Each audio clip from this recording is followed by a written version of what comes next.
I think it's time for a change in our point of view. Instead of saying, oh, well, if you don't like your work must be bad, the organization must be evil. Maybe it's my perspective. Maybe there's something I can do to help things, to change things, and to make my work better for me. Expanding possibilities, the Mindset Zone. I'm your host, Anna Melikian, and before we start with today's show, please remember to visit mindset.zone. Yes, instead of .com, it's .zone. There you can find all the episodes and other amazing resources, all at mindset.zone. Today, our special guest is Darcy Eikenberg. Darcy has over 20 years experience working with top companies such as Coca-Cola, Microsoft, Deloitte, just to name a few. She's also a keynote speaker and the author of 2 books, Bring Your Superpowers to Work and Red Cape Rescue. Save your career without leaving your job. So welcome to the Mindset Zone, Darcy. Oh, thank you, Anna. I am so happy to be here in the Mindset Zone with you. Yes, and I could not think about a better guest to speak about this topic that in the organization and the companies, everybody nowadays is speaking about the great resignation and all the problems attracting talent and getting the right talent. And I really love that your work with the Red Cape Rescue, Save Your Career Without Leaving Your Job, is a lot about this area of expertise, because usually people have that piece of advice: oh, you are not happy with what you are doing, go and find another job. And one of your things is that maybe that is not the best advice ever. So tell us a little bit more about it. Yeah, it's funny when we think about our mindset about work. So often that mindset leads us to saying, well, if the work's not working for you, go do something else. And I'm sure we have all been in those situations where we're watching somebody that we love, somebody that we care about, and something's just not quite right. And they're a smart person and they end up going in circles. And those of us who are watching them from the outside are like, why can't they just figure out how to make themselves happy? But so much of it, and what I really go into deep in the book Red Cape Rescue and what I work on in my coaching and my work with organizations, is recognizing you actually control so much more than you gave yourself credit for. I believe that we all control everything that we think. That's really our mindset. Everything we say or choose not to say, and everything that we do or stop doing or don't do. And when we think about our life at work in terms of those 3 levers, and we recognize that's all we can pull and push, that's all we can do, there is a freedom that I think comes across very often of like, wait, what can I control in this situation? As opposed to trying to change things that you can't change, and the frustration that goes along with that. So I think it's time for a change in our point of view. Instead of saying, oh, well, if you don't like your work must be bad, the organization must be evil. Maybe it's my perspective. Maybe there's something I can do to help things, to change things, and to make my work better for me. I want to press the slow button here a moment, because there is so much richness here that I really want to squeeze all little juice that we have here. Because let's, for one moment, when we are not happy in a situation, okay, there is that is a signal that, okay, something maybe can be better. And sometimes the knee-jerk reaction is, oh, let's change everything.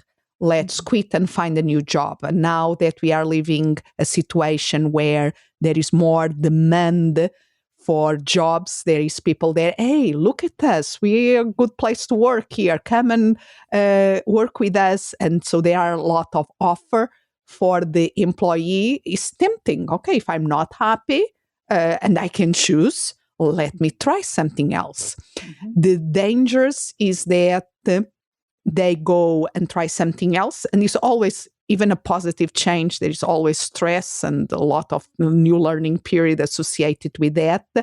And what often happens is that they go try something new, something else, and a couple of months go by and they are back where they were before with the same level of frustration, the same level of negative energy, and asking, oh, I didn't pick the right one. Let me see what else is out there.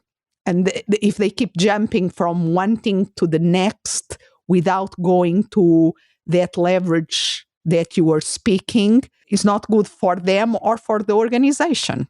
Yeah, I think it's really important for us to be self-aware enough to recognize that it's easy, and our society in many ways pushes us to look that the answers are out there. But the truth is, the answers are always in here, and you can't see me, but I'm tapping to my heart, my chest. It is how we feel, what we want. But it seems like it's always easier when things get hard, when you hit a speed bump, when something feels uncomfortable. Our brain's natural reaction is to move away from that emotion as fast as possible. But what the exact situation you're describing is what I'm seeing put into life in a lot of places. People that left when things got hard, or a decision made they didn't agree with, or just something that set off their hot button, and they just decided, well, I'll just leave. The same issues are now happening in the new place that they are. So I actually had a friend tell me this has happened to her in relationships over and over. Now, I'm no relationship expert, so I can't attest to that. But I have heard people say that you think the next new whatever it is going to be the solution, but in truth it's not, and you keep repeating the same habits, the same mindsets, the same things that got in your way. I think, is it the Dr. Seuss book that says wherever you go, there you are? Yep. I think it works that way for us in our life at work. And even though there are often very good reasons, and I never want someone to hear the work that I do that says save your career without leaving your job and say that means they have to stay and suffer or sacrifice or be in a situation that's unethical. That is absolutely not what we're saying here. But I think there is that piece where people, if they stop and listen to the little whispers of, is this really the situation? Is this really the work? Is this something that I have to learn about me? And is this actually an opportunity? If I'm willing to leave, is it actually an opportunity where I could try something new as an experiment and maybe build a new muscle that I'm going to need for the rest of my life? And that is a very important differentiation, because if the culture is toxic, if there is anything going on that is unethical, that we really cannot, that goes against what is our core values, in a situation like that, is good that we have the power to quit and go somewhere else without any doubt. But I think what we are speaking here is that the restless kind of almost situation, oh, I'm not happy here now, I'm going to try something else, I'm not happy here now, and maybe I'm using a little bit not the right wording here, because I think people is an insatisfaction. They know that things should be in a different way, but like you said, they look for the solution outside of themselves instead of also looking inside. And we forget sometimes that all of our work is all made up. Our work doesn't ever stay stagnant. Even if you have tasks that you are checking off the box every single day, it changes from person to person, from situation to situation. And when we get in a fixed mindset and we think, oh, well, I just have this new boss and she just doesn't get me, and so I have to leave. Well, maybe there's a better conversation that you need to be having about what it is you need, about what she might be doing that's in conflict with what you're thinking it is. So often we leave these things on the table instead of, again, what can I control? I can control that I might say something if someone's behavior is making my work harder or that I'm interpreting it in a certain way. I see this a lot with email when I'm working with teams and they are just in the swirl of frustration and they're not very productive. Even to go back and look at how they respond to email and how many stories we make up about what an email means. And it can be such a waste of time instead of really being able to be direct or ask the question, because we all know that sometimes we'll send emails that I know in my head what it means, but I haven't translated that to you, and my written words may not say exactly what I mean. And so we all have to have a little bit of empathy for each other in the workplace, but that doesn't mean just sucking it up and saying, oh, well, I'll just deal with the fact that, these people don't know a whole lot. You have the power to speak up, to do something differently, to ask for different behavior. And I think when you are in those situations, when you actually stand up for yourself and speak up and ask for what you need, which is actually a whole chapter in my book about asking for what you need, that you feel like you are back in control. It may not work, but if it doesn't work, then great. That's really good data that says, okay, so what I really want here is probably not going to be possible. Then that feels more solid and you can put more energy into looking elsewhere, which is not easy. Yeah. So let's because you speak about these 3 dimensions: think, say, do, that are like the 3 leverage kind of the things that we can control. And you gave an example, but can you just go slower with an example and deconstruct, okay, this is how we can leverage and we can play with the thinking element, then with the say element and with the do element? The thinking element is probably the piece that I've had the most people argue with me. They say, well, we can't control our thoughts. And yes, there are thoughts that come up out of just biology, out of instinct, out of habit. But what my experience is, and what the brain science is actually telling you, is that there are thoughts that are still generated from the lizard brain, the part of our brain that just wants to protect us, the part that wants us to stay small and keep us safe. And so when something gets tense at work, it's that lizard brain that's saying, oh, run away, go to something else. You don't have to deal with this. But we have to be the adult in the room in many ways and say, this isn't going to kill me. Is that really the best? Is that really the best choice? So instead of thinking, well, that person's just out to get me, can you actively choose another thought and say, maybe he didn't realize what he said was going to tick me off? And this just creates a pause, a pause between your instinctive reaction and actually what your better self, I think of it as your heroic self, can do. We get to choose those more positive thoughts. We get to choose that mindset that's going to move us forward, as opposed to a mindset that's going to keep us small and keep us pulled back. The same way with what we say and what we do. But before you go there, because I think what you are saying is music for my ears in terms of the mindset work, because is that the power, really embrace the power that we have. Yes, the first thought that comes to us, maybe we don't have control over it. It's our history, something that triggers, instinct, whatever. But what we do with that thought, then we can learn. And I really see this as a mental fitness kind of thing.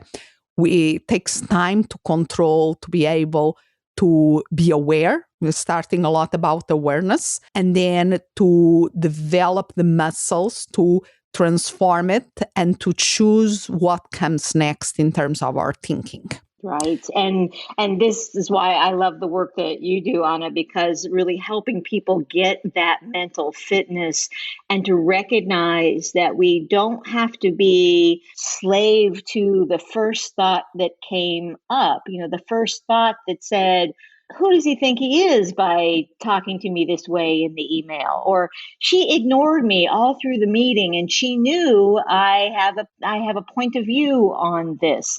Well, maybe not. And it's really been interesting to me in my own personal life, as well as through coaching my clients and teams that I work with, that we can actually change our whole physicality in an instant by choosing a different thought. By intentionally choosing another thought, instead of choosing the thought that puts us all fist up, we can choose the thought that might be arms open. We can choose the thought that said, I know she's going through a lot. Maybe I'd give her benefit of the doubt and she's having a bad day. And if it happens again, maybe I need to mirror it back to her and say, hey, Harriet, I don't know if you realize that when you said this, my reaction was that, or it made me feel like that. So there are ways that we can learn, but your point is exactly right. We first have to learn to catch ourselves in those negative thoughts, in what I'll often call the swirl of talking ourselves down and listening to that lizard brain. And one of the tools I use, and I didn't make it up, but one of the tools from Shiraz Shamin's Positive Intelligence is to give that other voice a name, to personify it and really separate it. And I think when you do that, you can make it's a little bit of a giggle because you're talking back to it, but you can build that mental fitness and build that habit of not talking down to the most important person in your career. And that's you. Yes.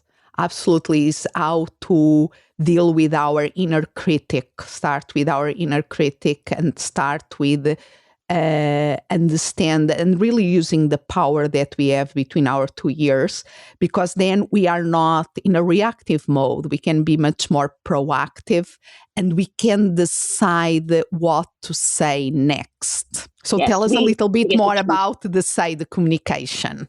Right. And the say, oftentimes, when I'm coaching a leader, coaching a team, we'll go through what the scenario is, and then they've made up a whole story about what else was happening. And it sounds simple, but it's, how do you know that is the case? Oh, well, I just know that's how it is. So have you asked? And then many times we haven't said so. We haven't said that something is bothering us. We haven't said that we haven't asked for different behavior.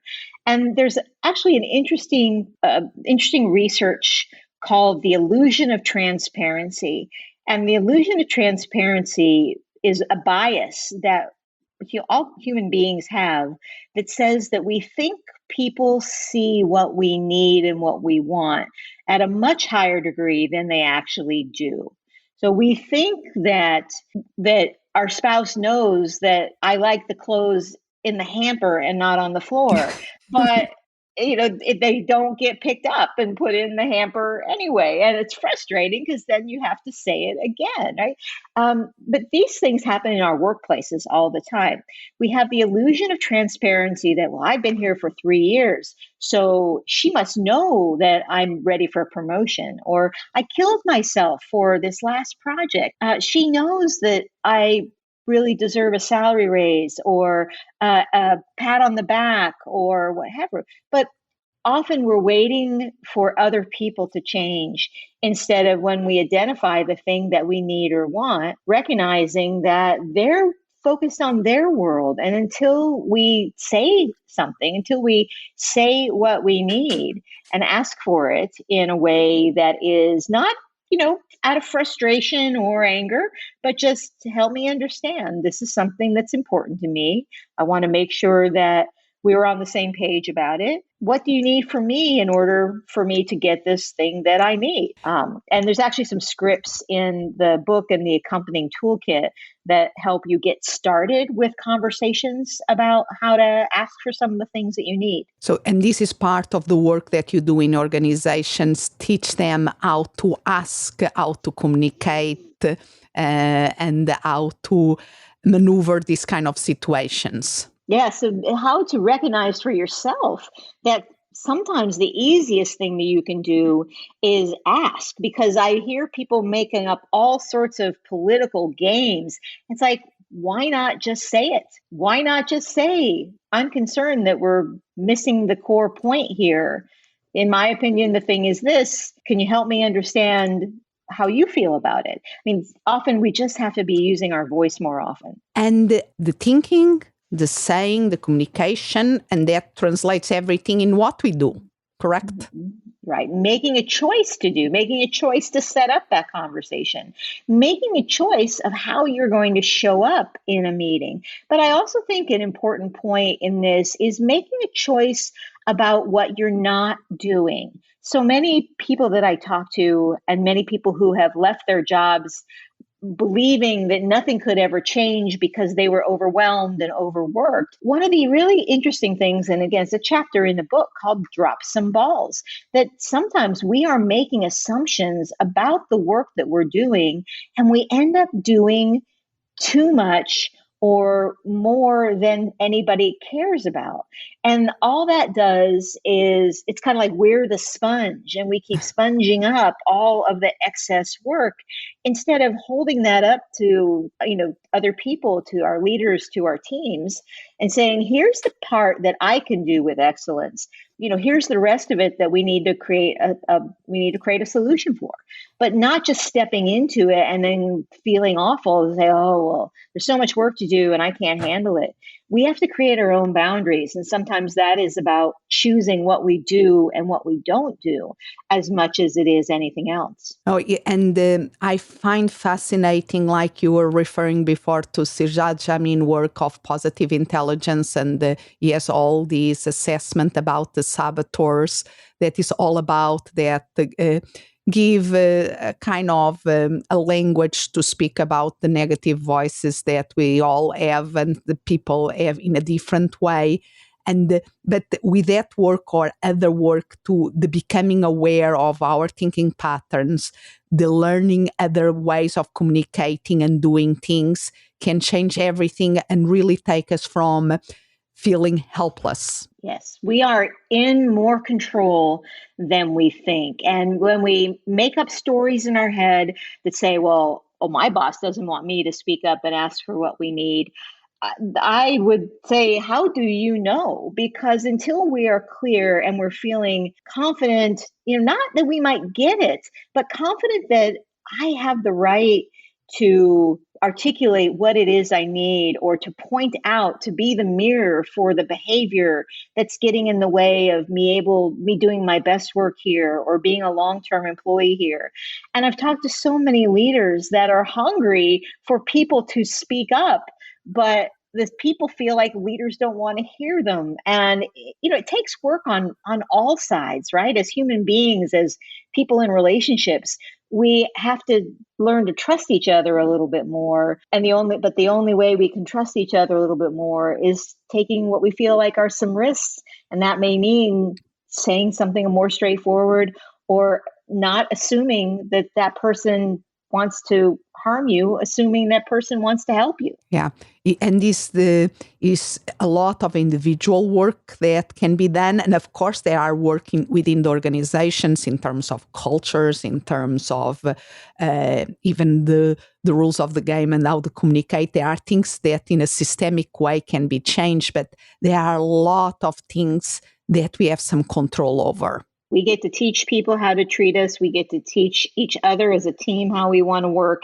And that kind of work is always very interesting to do with a team. And it's really satisfying when you see a team all click and realize they're all operating now at their best and highest use because they understand who each other is more and what the safety zone is around them of how they operate as humans and get the job done. So can you tell us an example of a company, you don't need to disclose names, but of a typical situation that people bring you in, okay, we have this problem, solve it, and then what happens?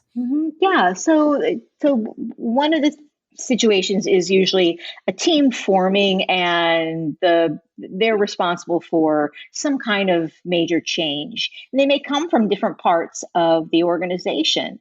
And, one of the things that I often do is how do you, first of all, help people develop as an individual, get clear on what's important for them. And so we may go through some assessments or some individual coaching, on the team member. But then as a team, how are they finding what they in common care about and facilitating conversations and stretching the muscles of being able to build that trust, being able to help them understand how the fact that other people don't always get what they're saying, that there is that illusion of transparency that we don't always know. So how can we be more specific? How can we be more confident in if there's something that I need, chances are someone else might be. And so being able to facilitate processes through that so that people not only are stronger across the team and the change happens more in a more integrated way, but also that they're stronger on their own and they walk away with more skills that they can use throughout their career. And this, I think, connects your two books because is by creating within themselves that growth and within the team that growth, then they really can bring their superpowers to work. In many ways, yes, because I believe that we all have gifts that we need to be constantly monitoring to be at our highest and best use. And, one of my mantras is the world needs you. And so when we are spending time in frustration or playing games and not being straightforward, even if we think our environment is very political, we don't have to play that game. We can decide for us, how do I bring my superpower to work? And oftentimes it's by putting in place the things that I can control, the things that I think, the things I say, and the things I do. Love it. So how can people learn more about you? So one of the best ways to keep up and learn more about me is that I write a weekly, I think of it as a love note. It's just a little email where I share stories, things that are happening and lessons. And often that's the first place I'll share tools or other classes and things that I'm doing. So people can sign up there at redcapeinsider.com. It's perfectly free, but it's the way to stay in touch. And then you'll be included in everything that's going on in the world of Red Cape Revolution, Red Cape Rescue, all of the part of the Red Cape community. And I presume they can also connect directly with you on LinkedIn. LinkedIn is a great place to find me too. I think I'm the only Darcy Eikenberg there with the EIK. Yes, and I love to connect with LinkedIn. Just make sure that you're leaving a personalized note so that I know that you met on the Mindset Zone. I love it. So let's keep this conversation going and let's help people really tap into their superpowers at work and in their lives and really make a big positive impact out there. Thank you so much for your time today. Thank you, Anna. Thanks for helping everybody soar. Expanding possibilities, the Mindset Zone. Thank you for listening, and remember to visit mindset.zone. Yes, instead of .com, it's .zone. There you can find all the episodes and other amazing resources, all at mindset.zone. As always, I'm so grateful you are here. Expand what's possible for you, for the ones around you, for the world.